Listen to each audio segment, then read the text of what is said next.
Hello, this is Tushar Gupta here. I got 182.5 marks in CGL 2016 pre, and my aggregate till Tier 1 and Tier 2 is 520 marks. Tier 3 marks are yet to come. I got 45 rank, All India rank. So आज मैं आप सबसे अपनी strategy share करने जा रहा हूँ, जो मैंने किया, जो मैंने पढ़ा, वो सब। क्योंकि CGL 2017 यहाँ से 2 महीने दूर है, तो जो 2017 के एस्पिरेंट्स हैं उनको काफ़ी हेल्प मिल सके इस चीज़ से। सबसे पहले मैं अपने बारे में बता देता हूँ आपको। मैंने जुलाई 2015 से प्रिपरेशन स्टार्ट की थी। ये मेरा पहला अटैम्प्ट था, और शुरू में मुझे भी लगता था कि यार पहले अटैम्प्ट में CGL क्रैक कर पाना, और क्रैक अगर हो भी गया तो अच्छी रैंक ला पाना शायद पॉसिबल ना हो। लेकिन मैं मेहनत करता गया, उम्मीद कभी नहीं छोड़ी, नेगेटिव थॉट्स को कभी मन में नहीं आने दिया, और रिज़ल्ट मेरे सामने है, आप सबके सामने है। तो सबसे पहले मैं आप सबसे मैथ के बारे में शेयर करना चाहता हूँ कि मैथ के लिए मैंने क्या क्या किया है। मैथ के लिए मैंने किरण की बुक की और पैरामाउंट की बुक की। इन दो बुक्स को मैंने सिर्फ किया। प्री के लिए बता रहा हूँ मैं, मेंस के लिए भी मैंने ये चीज़ की, सिर्फ प्रैक्टिस कर दोबारा तिबारा, मतलब उसको ही प्रैक्टिस किया। ज़्यादा बुक्स को मैंने ज़्यादा कंसनट्रेट नहीं किया, सिर्फ 2 बुक्स की मैंने, किरण 7100 plus and Paramount, arithmetic Paramount. मैं मैथ को 2 से 3 घंटे रोज़ देता था, क्योंकि मैं बचपन से मैथ में अच्छा था, मतलब ठीक था, मतलब मोर देन एवरेज। सो मुझे सिर्फ प्रैक्टिस, स्पीड पे फोकस करना पड़ा। कॉन्सेप्ट मेरे क्लियर थे, तो मुझे सिर्फ स्पीड पर मेन फोकस रखा मैंने। सो 2-3 घंटे मैथ डेली करने से मेरा मैथ ठीक से हो गया था। मैंने रोज़ एक टॉपिक को सेलेक्ट करता था, उसी टॉपिक के क्वेश्चंस लगाता था। पहले पैरामाउंट की बुक से, क्योंकि उसमें शॉर्ट ट्रिक्स मेंशन है। उसके बाद किरण से, क्योंकि उसमें ज़्यादा क्वेश्चन है, प्रैक्टिस अच्छे से हो जाती है। इससे ज़्यादा मैं नहीं मानता कि ज़रूरत है। हाँ, मेंस के पेपर से पहले आप सैम्पल सेट लगा सकते हैं, उसमें कोई प्रॉब्लम नहीं है, बट 2 बुक्स सफिशिएंट है, पैरामाउंट एंड किरण। आप राकेश यादव भी कर सकते हैं किरण की जगह। उसके बाद हम GS पे आते हैं। GS बहुत वास्ट है, इसका कोई एंड नहीं है। ये आप सब भी जानते हैं, मैं भी जानता हूँ, सब जानते हैं, इसका कोई एंड नहीं है। इवन आप IAS की तैयारी भी कर रहे हैं, तब भी आप पूरी GS कभी ख़त्म नहीं कर सकते। CGL की तो बात ही छोड़ो, कहीं से कुछ भी आ सकता है, ये बात फैक्ट है। लेकिन मैंने GS के लिए क्या क्या किया, ये मैं आप सबसे बताना चाहता हूँ। मेरे 42 मार्क्स थे GS में आउट ऑफ 50। GS के लिए मैंने लूसेंट, ऑब्जेक्टिव प्लस सब्जेक्टिव, दोनों बुक्स को अच्छे से किया। जो ऑब्जेक्टिव बुक है उसमें लास्ट प्रीवियस ईयर्स के IAS में आए हुए, PCS में आए हुए, SSC में आए हुए सभी क्वेश्चंस मिक्स्ड हैं, और वो बुक काफ़ी हेल्पफुल रही मेरे लिए। मुझे लगा कि उस बुक में से at least out of 25 10 to 15 questions were there, and that book was really helpful. Lucent subjective book was good, is good. उसके अलावा मैंने तरह तरह की ऐप्स, जैसे SSC अड्डा हो गया, वहाँ पर हर सब्जेक्ट की अलग क्विज़ आती है। रोज़ एक क्विज़ आती है, हिस्ट्री, पॉलिटी, इस तरह से। मैं रोज़ एक क्विज़ करता था SSC अड्डा से, मुझे वो भी काफ़ी हेल्पफुल लगा। उसके अलावा प्रीवियस ईयर्स के सारे GS के क्वेश्चंस SSC में आए हुए। उसके अलावा 2-4 ऐप और डाउनलोड करके उनके सारे क्वेश्चंस ख़त्म कर लिए। मतलब ये सब मैंने GS के लिए काफ़ी, और हर संडे टेस्ट देने जाता था मैंने पैरामाउंट से कोचिंग की थी, तो मैंने पैरामाउंट की टेस्ट सीरीज़ हर संडे देता था। तो पैरामाउंट में टेस्ट मुझे काफ़ी, मतलब उससे भी वो क्वेश्चंस भी घर आके प्रैक्टिस, जो नहीं होते थे उन्हें दोबारा कर लेता था, घर आके प्रैक्टिस कर लेता था। GS काफ़ी वास्ट है। GS के लिए आप जितना करो उतना कम है, क्योंकि GS एक ऐसा सब्जेक्ट है जो कभी ख़त्म नहीं हो सकता। आप कभी उसे ख़त्म तो नहीं कर सकते कि आप मैथ पूरा कर सकते हैं, इंग्लिश पूरी कर सकते हैं, पर GS कभी पूरी नहीं कर सकते। तो GS के लिए कहना चाहूँगा कि फ़िलहाल तो आप सिर्फ 2-3 बुक पर फोकस रखिए, Lucent objective, Lucent subjective and SSC अड्डा ऐप अच्छी ऐप है, आप कर सकते हैं उसे।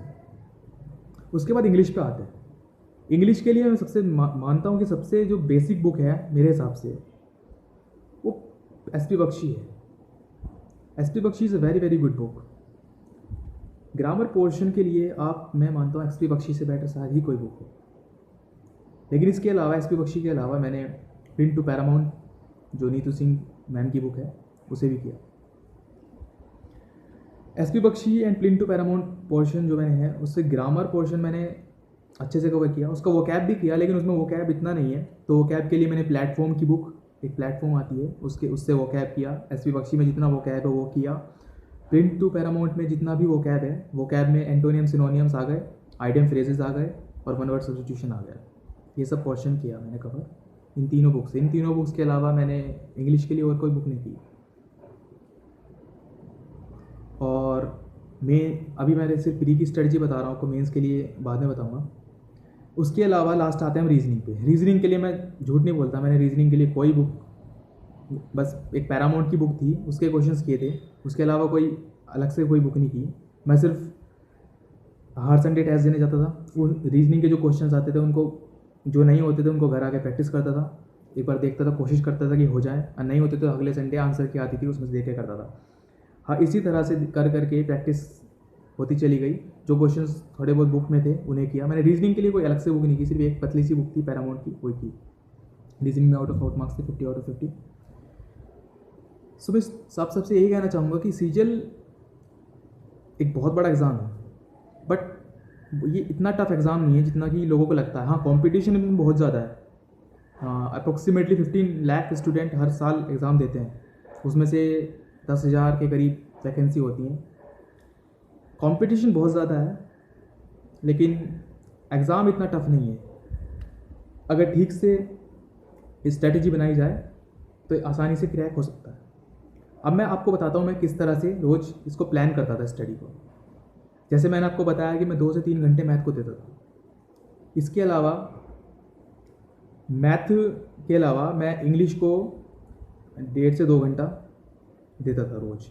रीजनिंग को मैंने आपसे पहले रीजनिंग से बताया, मैंने रीजनिंग को कोई अलग से टाइम नहीं दिया है। रीजनिंग को मैं सिर्फ संडे बेसिस पे करता था, जो टेस्ट हो गया, और उसके अलावा और 2 प्रैक्टिस सेट लगा लिए। रीजनिंग को सिर्फ इस तरह से, ओनली संडे रीजनिंग मैंने और किसी दिन नहीं की। उसके अलावा मैं जीएस को 3 से 4 घंटे देता था डिवाइड करके। ये नहीं कि सिर्फ एक दिन में एक ही चीज़ पढ़ी, कि एक दिन हिस्ट्री नहीं।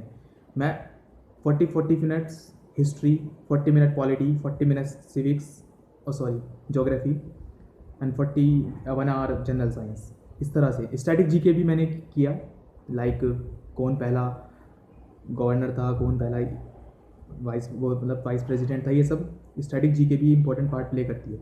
उसके अलावा आप एग्ज़ाम से 6 महीने पहले करंट अफेयर्स कर सकते हैं। Only 6 month current affairs sufficient हैं सीजीएल के लिए। इसमें ज़्यादा करंट अफेयर्स इतने डीप में नहीं पूछते, इसमें काफ़ी इजी पूछते हैं करंट अफेयर्स। तो करंट अफेयर्स के लिए आपको ज़्यादा डिटेल में जाने की ज़रूरत नहीं है। 6 महीने भी ज़्यादा हो गया, 4 से 5 महीने के करंट अफेयर आप कर लीजिए, वो भी सिंपल। उससे ज़्यादा बाहर करंट अफेयर 3 से 4 करंट अफेयर आते हैं वैसे, उससे बाहर नहीं आएंगे। लेकिन तो ये मेरी स्ट्रेटजी हो गई। मैं रोज़ 6 से 7 घंटे मैं स्टडी को देता था। उसके अलावा मैं आपको फिर अपने बारे में थोड़ा सा बता दूं कि मैंने कभी अपने मन में इस चीज़ को लेके आने नहीं दिया कि यार सिलेक्शन नहीं हुआ तो क्या होगा। कभी ये नेगेटिव थॉट मेरे मन में नहीं आया। ये आपको भी अपने अंदर ये बात लानी होगी कि नेगेटिव थॉट कभी मन में नहीं आने देना, क्योंकि जहाँ नेगेटिव थॉट आया वहाँ आपकी परफॉर्मेंस जो है वो डिक्रीज़ होनी शुरू हो जाएगी। नेगेटिव थॉट कभी मन में नहीं आना चाहिए। लाइक आप तैयारी कर रहे हैं, लेकिन आप सोच रहे हैं कि यार नहीं होगा, कैसे होगा, क्या होगा। अरे क्यों नहीं होगा, अगर आप मेहनत कर रहे हैं तो हर 100% होगा। इसी थिंकिंग पर मैं 1 साल तक, 1.5 साल तक काम करता गया।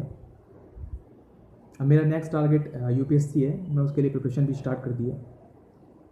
सो मैं इस चीज़ को भी अपने मन में नहीं आने दे रहा हूँ कि अभी यूपीएससी में नहीं होगा। मैं इसको भी ये सोच के चल रहा हूँ कि नेक्स्ट ईयर मैं यूपीएससी भी कर सकता हूँ। क्यों नहीं कर सकता, जब मैंने एसएससी सीजीएल किया है, अगर मैं मेहनत करता हूँ तो यूपीएससी भी कर सकता हूँ। तो यही थोड़ा आपको अपने मन में लाना होगा।